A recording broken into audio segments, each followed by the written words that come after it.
Hello friends, good evening. आज की हमारी क्लास किसकी है? Future simple tense. ठीक है, तो लास्ट वीडियो में हमने क्या पढ़ा था? प्रेजेंट टेंस के बारे में पढ़ लिया था और पास्ट टेंस के बारे में पढ़ लिया था और हमने टेंस का जो इंट्रोडक्शन है वो हमने कंप्लीट कर लिया था। ठीक है, यदि आपने मेरी वो वीडियो नहीं देखी है तो आप प्ले लिस्ट में जाकर वो मेरी वीडियो जरूर देखिएगा। ठीक है, तो आज हम क्या स्टार्ट करते हैं? Future simple tense. Future simple tense क्या होती है वो हम स्टार्ट करते हैं। इसके अंदर क्या होता है वो हम आज पूरी क्लास पढ़ेंगे। ठीक है, तो इसके अंदर होता है, जैसे यदि हम फ्यूचर सिंपल टेंस के अंदर अफर्मेटिव सेंटेंस करेंगे तो वो कैसे करेंगे? सेल का मतलब, इसके अंदर देखो दो हेल्पिंग वर्ब लगती है। कौन कौन सी? एक तो लगती है सेल, ठीक है, और एक क्या लगती है? विल लगती है। अब इसका यूजेस है वो अलग अलग है, मतलब इनका यूज है वो अलग अलग है। ठीक है, आप इनके यूज के बारे में पढ़ेंगे। जैसे सेल का यूज हमेशा किसके साथ होता है? आई और वी के साथ होता है। ठीक है, और विल का यूज किसके साथ होता है? मतलब क्या है? सेकंड पर्सन हो गया ये। ठीक है, और बाकी जितने भी मतलब सब्जेक्ट दिए हुए होते हैं थर्ड पर्सन के, उन सब के साथ किसका प्रयोग होता है? विल का प्रयोग होता है। ठीक है, और जो फर्स्ट पर्सन होते हैं ये दोनों, इनके अंदर किसका प्रयोग होता है? इनके अंदर किसका प्रयोग होता है? सेल का प्रयोग होता है। ये आपको ध्यान रखना है। ठीक है, मैं आपको बताना क्या चाह रही हूँ कि इसके अंदर आपको सिर्फ इतना ही ध्यान रखना है कि सेल जो वर्ड है वो जब आई और वी आएगा, यानी फर्स्ट पर्सन जब दी होंगे तब ही यूज होगा, अदरवाइज विल का यूज ही करेंगे। चाहे कोई भी सब्जेक्ट आया हुआ हो, कोई भी वर्ड आया हो, कोई भी प्रोनाउन आया हो, कोई भी कुछ भी आया हो, तो वहां पे किसका यूज करेंगे? हम विल का यूज करेंगे। ये आपको ध्यान रखना है। और यदि इसके अगेंस्ट यदि हम मॉडल्स की बात करें, यदि मॉडल्स में हमें सेल और विल को पढ़ना होता है तो उसके अंदर क्या होता है कि जब हम सेल का यदि प्रयोग करते हैं मॉडल्स के रूप में, तो सेल और विल है ये एक दूसरे के क्या हो जाते हैं? मतलब रिप्लेस हो जाते हैं। ठीक है, विल की जगह सेल होता है और सेल की जगह विल हो जाता है। ये भी आपको थोड़ा ध्यान रखना होगा बीच में। ठीक है, यानी सेल आएगा वहां पे विल आता है और विल आएगा वहां पे सेल आता है। ये उल्टा हो जाता है मॉडल्स के अंदर।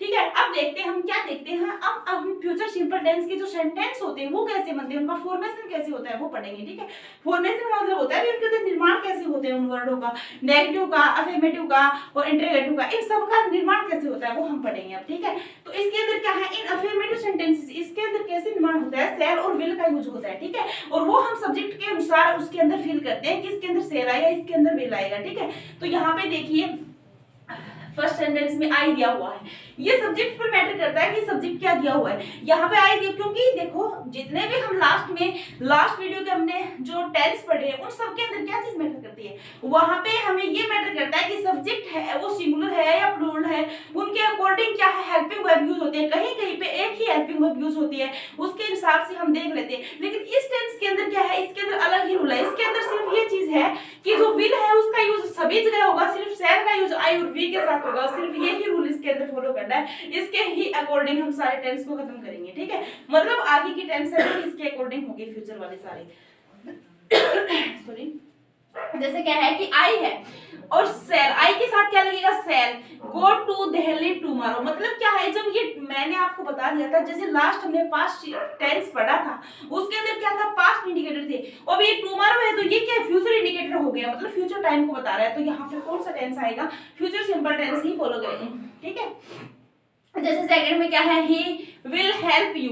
अब देखो ऑप्शन के अकॉर्डिंग हमको फिल करना होता है, और यहाँ पे यदि ऑप्शन नहीं है तो हम टेंस फ्यूचर सिंपल की बात कर रहे हैं तो वहां पे हम विल करेंगे। ठीक है, ही के साथ। और जैसे बट आई विल, अब आई विल ये क्यों लिखा है? आई विल यहाँ पे ये देखो यहाँ पे एक मॉडल्स के रूप में यूज हुआ है। आई विल फाइट अगेंस्ट, मतलब क्या है कि मैं जो मतलब फाइट करूंगा उसके अगेंस्ट करूंगा। इसका मतलब ये है कि यहाँ पे मॉडल्स का यूज हुआ है, न कि यहाँ पे टेंस के अंदर सेल और विल का यूज हुआ है। ठीक है, और 4 नंबर पे क्या है कि you shall get a prize. ये दोनों जो सेंटेंस है वो मॉडल्स के हैं, ये आपको ध्यान रखना है। ठीक है, ये दोनों किसके हैं? मॉडल्स के हैं। ठीक है, आगे देखिए अब हम क्या पढ़ते हैं? नेगेटिव सेंटेंस पढ़ते हैं कि नेगेटिव सेंटेंस का फॉर्मेशन कैसे होता है। ये हमने किसका पढ़ा है? अफर्मेटिव का पढ़ा है। ठीक है, यानी सकारात्मक वाक्य। अफर्मेटिव मतलब क्या होता है? सकारात्मक वाक्य, सकारात्मक वाक्य। ठीक है, अब क्या होता है नेगेटिव? मतलब क्या है? नेगेटिव का मतलब क्या होता है? नकारात्मक। ठीक है, नकारात्मक मतलब नकारात्मक सेंटेंस कैसे बनते हैं? इसके अंदर क्या होता है कि नोट इज एडेड, नोट को ऐड किया जाता है आफ्टर विल एंड सेल। मतलब सहायिका जो विल और सेल दी होती है उसके जस्ट बाद किसका प्रयोग किया जाता है? नोट का प्रयोग किया जाता है।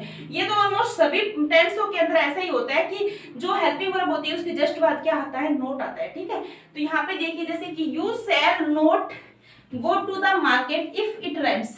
ये क्या है, यहाँ पे एक शर्त दी हुई है कि यदि वर्षा होगी ना तो वो क्या है, मार्केट नहीं जाएगा। ठीक है, मतलब क्या है कि यहाँ पे भी मॉडल्स का यूज हुआ है। You will stay here till I come. अब देखिए पर्सनवाचक में देखते हैं हम। ठीक है, अब देखिए यहाँ पे ये दोनों सेंटेंस की कंपैरिजन करते हैं। यहाँ पे तो दिया हुआ है कि you shall not go to the market if it rains. ठीक है, यहाँ पे ये जो शैल है ये किसके रूप में यूज हुआ है, मॉडल्स के रूप में। लेकिन यहाँ पे यू विल, ये जो विल है ना, ये हमारे पास सिंपल टेंस की जो हेल्पिंग वर्ब है उसके अकॉर्डिंग आया कि you will stay here till I come. ठीक है, आप समझ रहे होंगे मैं क्या बताना चाह रही हूँ। अब देखिए आप इंटरोगेटिव सेंटेंस यानी प्रश्नवाचक वाक्य कैसे यहाँ पे निर्माण होता है वो हम पढ़ेंगे। इसके अंदर क्या होता है, इसका प्लेस विल और शैल होता है ना, उसके before the subject and first form of the verb after the subject and.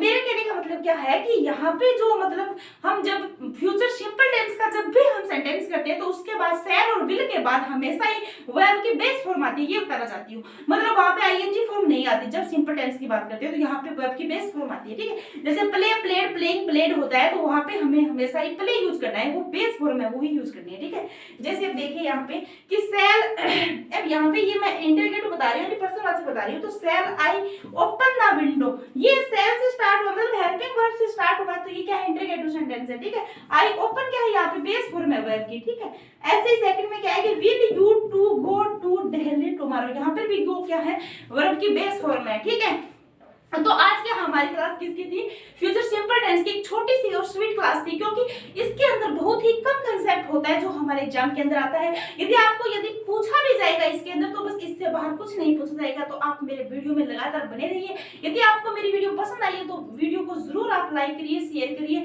और मेरे चैनल को सब्सक्राइब करिए। थैंक यू, धन्यवाद।